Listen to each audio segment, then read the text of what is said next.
Jamaicans pride themselves as meat lovers, and among the heavily consumed types of meat is goat meat, with the traditional curried goat an enviable menu item the world over.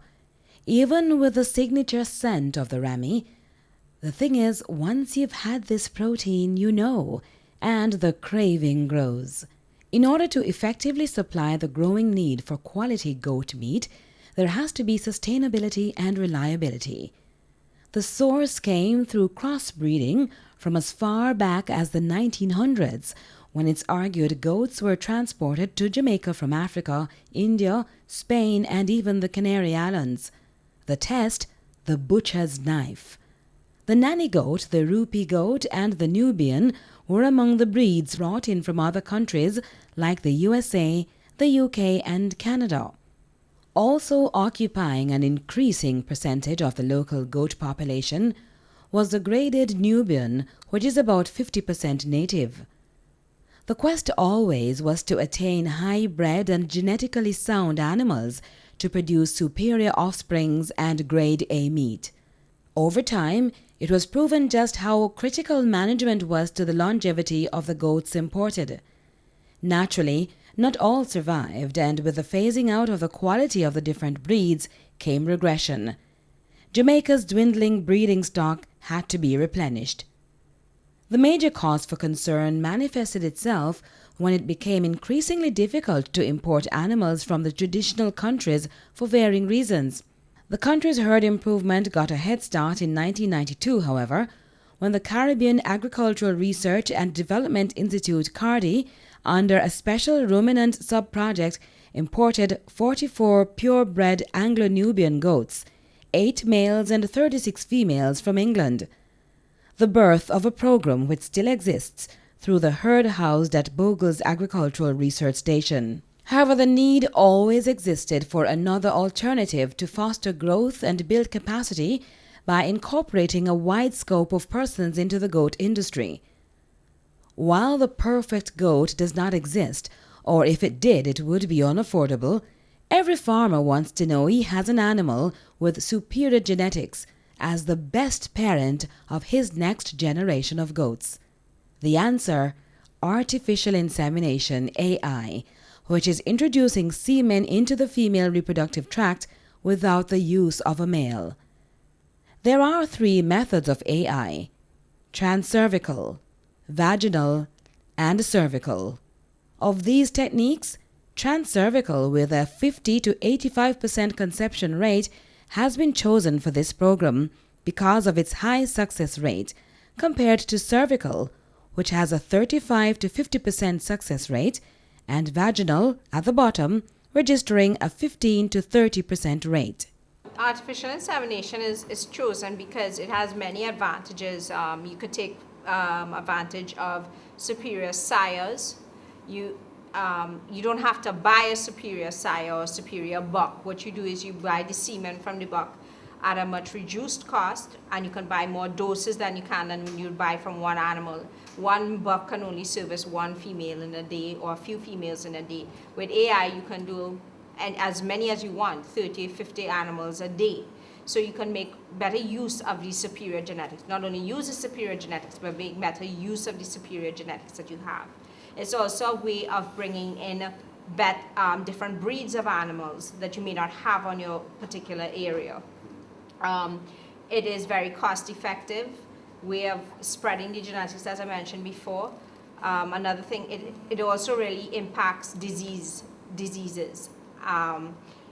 With AI, you have less chance of bringing in diseases because semen does not have the same risk factor as bringing in a live animal. In developing your breeding program from scratch using artificial insemination, you'll want to ask yourself, what are my goals and what traits are more important for my program and outlook? For a long-term sustainable herd improvement program, you'll want to ensure you find a reputable breeder, utilize the appropriate animals, and from the onset, examine the prospects of a viable market for your product. By evaluating your herd, you'll be able to identify the strengths and weaknesses of your animals. Rely on records for age, type, weight, etc. not on your memory. The AI routine has been tested and proven in North America, Europe, Australia, and New Zealand for many years, and is still being used commercially. The success rate among goats is very high because of their particular anatomy. These procedures, which are usually administered by vets or insemination technicians, have been extended to afford Jamaican farmers, as well as those throughout the region, the opportunity with training to successfully perform AI on their animals. This win-win initiative is made possible by the EU Food Facility, strengthening Jamaica's food security program, a project funded by the European Union and implemented by the Food and Agriculture Organization FAO. In addition to carefully following each step as instructed by certified professionals, understanding the female reproductive tract of the animal is paramount to the success of AI, as confirmed by Dr. Gabriel Young, an artificial insemination consultant. You have to understand the anatomy of the female goat to understand AI and why you're doing it, the difficulties that you will see, and how to get around the difficulties. All right? So the first thing, a female goat, she has two parts. She has external genitalia, which consists of the vulva and the clitoris. Is that focused okay for everybody? Is that a little better? Yeah. Right. And the internal genitalia, which is the vagina, the cervix, the uterus, the oviducts, and the ovaries. This is the vulva and the clitoris. This is what you see outside. You normally see two lips of the vulva, and then you see a clitoris. You normally don't really see a clitoris unless there's a problem, and we'll get into that. So if you really see a clitoris sticking out at you, you have a problem, and I'll show you a picture of what that would look like. And this is the internal genitalia here, which starts with the vagina, and then there's the cervix. Then it goes into the body of the uterus, which is here, the two horns of the uterus, and then these go into the uterine horns, which lead into the ovaries. All right? There's also part of it, this is not really the reproductive tract, this is a urogenital, it's called the urogenital, but this is urinary tract here, the bladder. This is important in showing this diagram, because when we're going to do insertion of seeders, you don't just go in with the seeder, we'll show you, you have to angle it at a 45 degree. So again, on the external genitalia, we said again the vulva, again definition says two lips, it's a protective seal to the opening, to the external environment.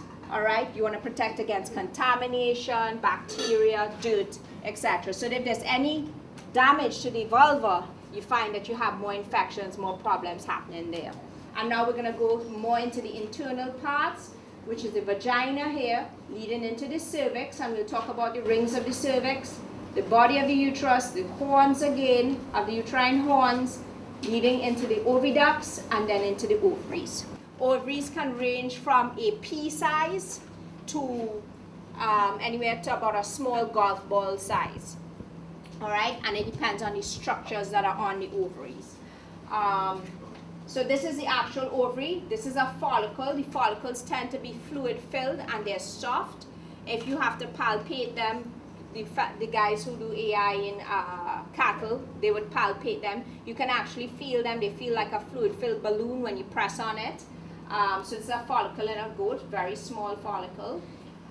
So when they ovulate, the follicle releases an egg, right? So the egg is actually inside. An egg is actually inside of this fluid-filled follicle. When you ovulate, this egg is released and the follicle structure remains behind and becomes what this is, CH or corpus hemorrhagicum.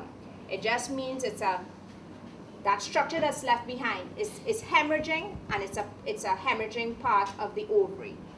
Hemorrhaging means it's blood-filled, so corpus hemorrhagicum means it's blood-filled. This corpus hemorrhagicum over a few days, right, and in the goat it tends to be 5 to 6 days later, becomes something that we call a corpus luteum. Corpus luteum, and in Latin it means yellow body, and you can see why it's a very yellow looking body. Okay, now this corpus luteum is important because it's a structure that produces progesterone in the female animal. All right, and progesterone, I think everybody might know this, is the hormone that maintains pregnancy. During natural mating, the female goats are left to run with the buck, so that when they come on heat, there will be natural service. However, preparing for AI is a process. With the absence of the buck, your semen selection is a priority. With cost being a factor, depending on your chosen buck, its rating and your program, it could cost from a low of $15 to a high of $500 per straw of semen. However, apart from your personal preference, should you decide to source your own semen, which you should ensure meets the required health standards, the Veterinary Services Division under the Ministry of Agriculture and Fisheries can assist persons with the necessary import requirements. So some factors to consider before you do AI, you have to look at whether you're going to use fresh semen or frozen semen. Fresh semen, you have much better conception rates versus frozen semen. The number of times you want to inseminate, number of times you're going to inseminate, and the timing. We discussed timing, how important it is, and the number of times. Do you want to inseminate once and see what happens with your conception, or do you want to do it twice? It really depends on you as the farmer. And of course, it depends on the cost of the semen, right? In selecting your female goats for AI, good health, a 2.5 to 3 body condition, flushing by increasing plain nutrition, disease-free goats are important attributes. You want to make sure you don't have females with that are hermaphrodites. You want to make sure females with good legs. You want to make sure with females that have good conformation in general. 2 to 3 weeks before you maybe want to do your AI or you want to do your breeding, what you do is you tend to increase the level of feed that they get. That also enhances the number of ovulations they have, so increases the number of births that you can have, live births. You don't want to have the sickest looking animal. 2 reasons. It doesn't make any sense, right? When they're sick, they're trying to, all their nutrition and everything goes towards them just barely surviving, and you're going to waste your time doing AI with them. So don't even bother, okay? And especially for AI, you want to look at females who have previously given birth, okay? The reason is we're talking about the cervix. We're going to pass a rod through that cervix. For a virgin animal, of course, the cervix tends to be smaller. We don't want to traumatize the animal. And of course, the reason is you're spending money on semen. So those who have previously given birth and probably raised multiples tend to be better mothers. So how else do you know when your healthy doe is AI ready? Pay attention to things like her reduced appetite, the flashing of the tail, and her 21-day cycle. Every 21 days, they come back into heat. The duration of that heat tends to be average 36 hours, but can range from 24 hours to 72 hours. You find the younger the animal is, or if it's a virgin animal, she tends to have a shorter estrus or heat, so she would tend to have the 24-hour short heats. The older the animals are, they tend to have a longer heat, but the average is 36 hours. To understand the cycle is to understand the hormones, which are chemical substances produced by the body that controls cells and organs, and which can be used to manage the reproductive cycle. However, for economic reasons, it's best that the does be estrus synchronized through the application of an external hormone source to bring them into estrus or heat in groups for insemination at the same time. Commonly used hormones in goats, they include the progestrogens, prostaglandin, all right, gonadotropins. These are just words. We'll get into what they all mean. And under gonadotropins, you're looking at the luteinizing hormone, LH. We're looking at follicle stimulating hormone, FSH. And then we're going to look at this particular product, PG600. PG600 is a combination of PMSG, which is pregnant male serum gonadotropin, and HCG, human chorionic gonadotropin. But it's a combination of these, and it's a combination. The reason it has that 600, it's a combination of 400 PMSG, 200 HCG. When prostaglandin is released, it lyses or destroys the corpus luteum. And remember, the corpus luteum is responsible for progesterone. So if it destroys the corpus luteum, that means what? All progesterone is gone. When that happens, when the progesterone is gone, you then have those little follicles that were small before, those 2 millimeter, 5 millimeter follicles. There's no suppression on them anymore. They start to grow, right? And when they start to grow, they produce estrogen. And then that estrogen starts that whole estrous cycle again. They come into heat. Estrogen is also responsible for heat. Estrous synchronization basically gives you the ability to manage your herd. Ahead of time, you'll need to determine how many extra pair of hands will make your job lighter, as you are now just about ready to begin your practical, but not before ensuring all the necessary apparatus and supplies are properly organized in a previously selected area. Also critical is testing the semen to ensure its viability. The sperm straw is removed from the nitrogen tank from where it's thawed at the required temperature, and a sample placed on a slide and observed under the microscope to verify motility or movement to determine if it's a good sample. This verification, while ideal, is however optional. In observing proper sanitation, you'll need a supply of gloves. All items to be used on the internal reproductive tract of the doe should ideally be sterile or at least cleaned with a suitable disinfectant. Here's a list of the must-have equipment, all of which should be ready for use during AI and within reaching distance. These include a speculum, of which there are 2 options. Each kit has its own sterile lube provided. And what you're going to do this, so this is a duckbill speculum. I really like these because, of course, they're very long, and then you can adjust. It's more adjustable to the vaginal walls depending on the size of the animal. You'll also need an AI light source, an AI traumatic forceps, paper towel, lubricant, disinfectant, AI rods, suitable clothing as well as tools to adjust the crate. How do you decide which doe will go first? In cases where bucks are present, you may notice the buck advancing towards one particular doe. She's your number 1. In the absence of a buck, record keeping, which would have been established from the start of all programs, will continue to be your friendly reminder on the traits combined with the visual appraisal of your does. Having secured the doe on the crate, you are now ready to inject new life into your animal. The procedure, which if properly executed, should last for approximately 5 minutes, and while a little uncomfortable, is said to be painless. Due care should, however, be exercised. While transcervical AI requires less semen, you can get more. So what you can do for transcervical, in other words, for transcervical, you can even sometimes divide a straw in 2. Okay? So instead of using a half cc straw, you can use a half cc. For one animal, you can do 2.5 and 2.5, half-half. The vulva is wiped clean with a paper towel.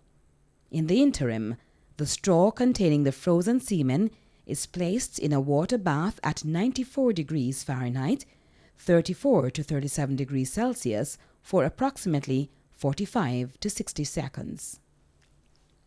The straw is then taken from the water and dried with a paper towel. It must be properly dried, as water is spermaticidal and will kill the sperm. Then you're going to clip the end of the straw, right? You're going to clip the non-cotton end. This is the cotton end. You're going to clip the non-cotton end off. Then you're going to place your straw in, and you're just going to make sure it's